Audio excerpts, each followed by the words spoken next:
যারা আমাদের বিরোধিতা করে, আমাদের ব্যাপারে ঘৃণা ছড়ায়, তাদের জন্য আমাদের বুক ভরা দরদ আর ভালোবাসা আছে না নাই? কারণ ভালোবাসা দিয়ে যা জয় করা যায়, কঠোরতা দিয়ে তা পারা যায় না। তো যারা বিরোধিতার জন্য আমাদের আলোচনা শোনেন তাদেরকেও ওয়েলকাম। যারা আমাদের আলোচনা আউট অফ কনটেক্সট নিয়ে এক জায়গার মাথা আর এক জায়গার লেজ জুড়ে দেন, তাদেরকেও ওয়েলকাম। তো যশোরের প্রোগ্রামের এক ভিডিওর পেছনে আমাদের কিছু দিনী ভাইরা 6 বছর আগের এক অডিও ব্যাকগ্রাউন্ডে জুড়ে দিয়ে বিভ্রান্তি ছড়ানোর জন্য সোশ্যাল মিডিয়াতে ছড়িয়ে দিয়েছে।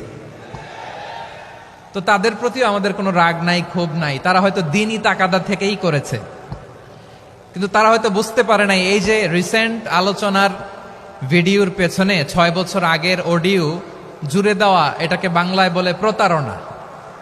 কি বলে? প্রতারণা, ধোঁকাবাজি। এখনকার আলোচনার ভিডিও আর ব্যাকগ্রাউন্ডে এডিট করে লাগিয়েছে 6 বছর আগের অডিও। এটারে প্রতারণা বলে, ধোঁকাবাজি বলে। আর বিশ্বনবী বলেন, মান গশানা ফালাইসা মিন্না, the person who deceives us he is not among us. যে আমাদেরকে ধোঁকা দেয় সে আমাদের অন্তর্ভুক্ত নয়।